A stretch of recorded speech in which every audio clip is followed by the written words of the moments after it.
चक्षुर्मृतं येन तस्मै श्रीगुरवे नमः।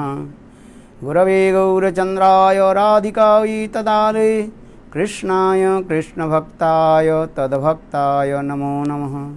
वाञ्छाकल्पतरुश्च कृपा सिन्धुभ्येव च पतितानां पावनेभ्यो वैष्णवेभ्यो नमो नमः। नमो महावदन्नाय कृष्णप्रेमप्रदायते कृष्णाय कृष्णचैतन्यनाम्ने गौरतिसे नमः। हे कृष्ण करुणा सिन्धु दीनबन्धो जगत्पते गोपेश गोपिकान्त राधाकान्त नमस्तुते। तप्तकाञ्चन गौराङ्गी राधे वृन्दावनेश्वरी वृषभानुसुते देवी प्रणमामि हरिप्रिये। श्रीकृष्ण चैतन्य प्रभु नित्यानंद श्री अद्वैत गदाधर श्रीवासादि श्री गौरभक्तवृंद। हरे कृष्ण कृष्ण कृष्ण हरे हरे हरे राम राम राम हरे हरे। सर्वप्रथम मेरे गुरुपाद पद्म नित्यलीला प्रविष्टंग विष्णुपाद अष्टोत्तर शतसी श्रीमद् भक्ति वेदांत श्री वामन गोस्वामी महाराज एवं नित्यलीला प्रविष्टंग विष्णुपाद अष्टोत्तर श्रीमद् भक्ति वेदांत श्री नारायण गोस्वामी महाराज जी के अभय चरण कमलों में अनंत कोटि साष्टांग दंडवत ज्ञापन करता हूँ। तत्पश्चात नित्यलीला प्रविष्टंग विष्णुपाद अष्टोत्तर श्रीमद् भक्ति वेदांत स्वामी महाराज एवं नित्यलीला प्रविष्टंग विष्णुपाद अष्टोत्तर भक्ति वेदांत श्री मधुसूदन महाराज गोस्वामी के चरण कमल में मेरा यथार्थ दंडवत प्रणाम स्वीकार हूँ। आज बहुत सौभाग्य की दिन है। हम लोग पुरुषोत्तम क्षेत्र में पुरुषोत्तम मास में हम लोग आए हैं और पुरुषोत्तम मास के अंतिम 3-4 दिवस हम उसको पालन करने के लिए प्रयास कर रहे हैं। ये पुरुषोत्तम व्रत की महिमा सर्वशास्त्र में बताया गया। विशेष करके ये पुरुषोत्तम मास की अधिष्ठात्री देवता स्वयं कृष्ण है। जिस प्रकार कार्तिक मास की अधिष्ठात्री देवता श्रीमती राधिका जिसे है जी सर्वेश्वरी श्रीमती राधिका और कार्तिकेश्वरी कार्तिक मास की अधिष्ठात्री देवता होने के नाते उनके कार्तिकेश्वरी भी कहा जाता। और विशेष करके यह नियम सेवा मास भी कहा जाता है। इस महीने में हम नियम करके जो है भगवत स्तव स्तुति और व्रत आदि पालन करेंगे। ये पुरुषोत्तम स्वयं भगवान कृष्ण ही इस महीने के अधिष्ठात्री देवता होने के नाते इसके पुरुषोत्तम व्रत भी कहा जाता है।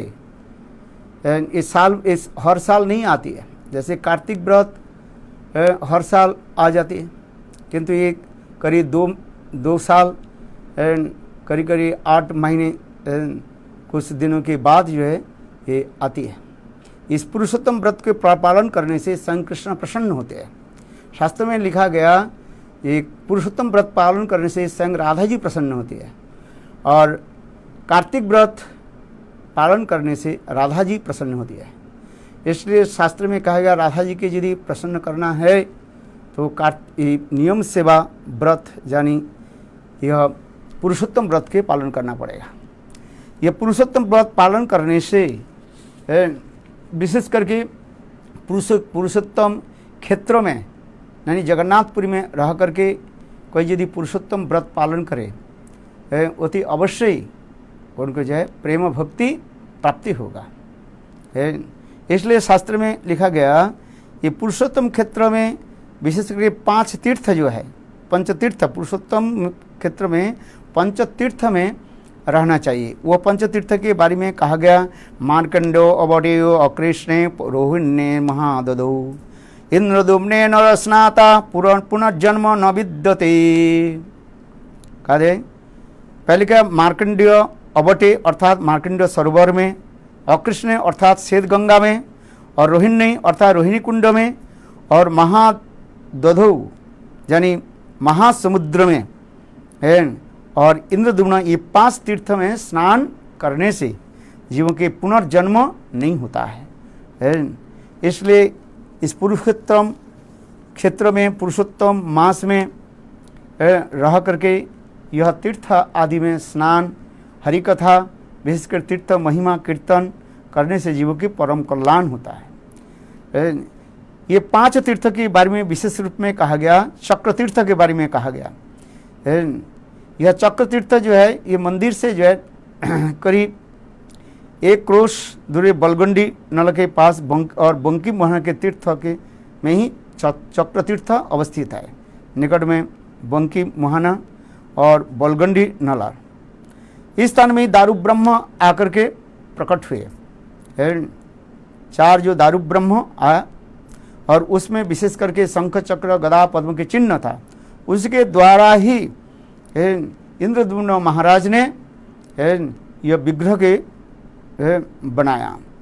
ये विग्रह तो स्वतस्फूर्त रूप में प्रकाश हुई, इसलिए इस निकट में जो चक्र तीर्थ, इस चक्र तीर्थ में स्नान करने से ही जीव के समस्त प्रकार संसार चक्र जो है नष्ट हो जाता है, अर्थात जन्म मृत्यु रोध हो जाता है और उसके पुनः इस संसार में आना नहीं पड़ता है। इसलिए इस स्थान की विशेष महिमा शास्त्र में प्रकाशित किया गया। और विशेष करके दूसरी जो है स्वर्गद्वार, ब्रह्म इंद्रद्युम्न महाराज के प्रथम देवतागण यहीं पर आकर के प्रकट हुए और यहाँ पर जो है स्वर्गद्वार के साक्षी भी कहा जाता है। यहाँ पर एक प्रस्तर खंड रख दिया गया, यह प्रस्तर खंड ही वही साक्षी स्वरूप कहा जाता है। यहाँ की लोक प्रचलित कथा में यहीं पर कहा जाता है स्वर्ग के जाने के लिए सीढ़ी भी कहा जाता है। स्वर्गद्वार है, स्वर्ग जाने के लिए सीढ़ी माने झीना जिसको कहा जाता है। और यहीं पर समुद्र में लोग स्नान आदि करते हैं। तीसरी जो है श्वेत और गंगा, स्वर्गद्वार से जो है मंदिर से करीब कुछ दूर जाने पर गली के भीतर वह कुंड यानी श्वेत गंगा व श्वेत तीर्थ अवस्थित है। श्वेत गंगा में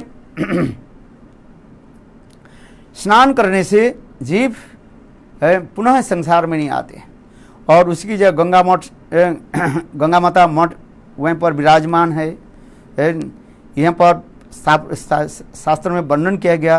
त्रेता युग में श्वेत नाम से एक राजा जगन्नाथ जी के परम भक्त, वह महाराज इंद्रद्युम्न के द्वारा प्रणाली के अनुसार प्रत्यह नित्य प्रत्यह जो है और ठाकुर जी के लिए रसोई बनाते थे अनेक प्रकार में।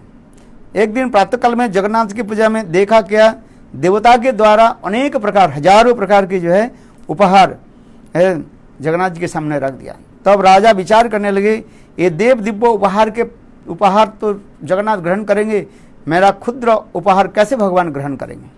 ऐसे मन ही मन विचार करने लगे और दुखित होने लगे। किंतु जब वास्तव रूप में जब दरवाजे के पट खोला देखा तो साक्षात जगन्नाथ देव वही राजा की जो है उपहार युक्त यानी राजा के दिए हुए प्रसाद को साक्षात जगन्नाथ देव स्वीकार किया। मार्कंड सरोवर, यह सरोवरी प्रलय काल में मार्कंड ऋषि यहाँ पर आकर के विश्राम किया। यहाँ पर एक बड़ वृक्ष है, बरगद के पेड़ है, जिस बरगद पेड़ के ऊपर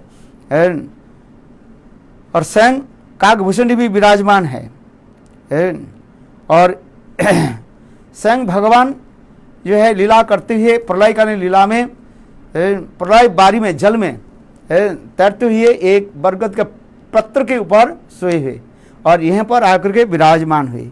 ये समस्त कथा भी है।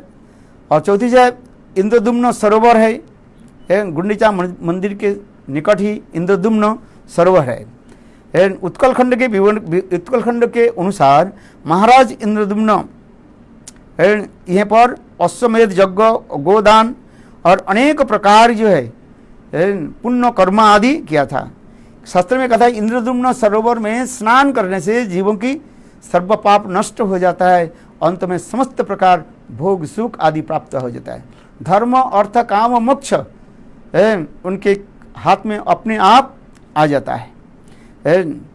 और वहीं पर नीलकंठेश्वर महादेव भी है। इंद्रद्युम्न सरोवर के तट पर नीलकंठेश्वर महादेव है और नरेंद्र सरोवर निकट में नरेंद्र सरोवर है।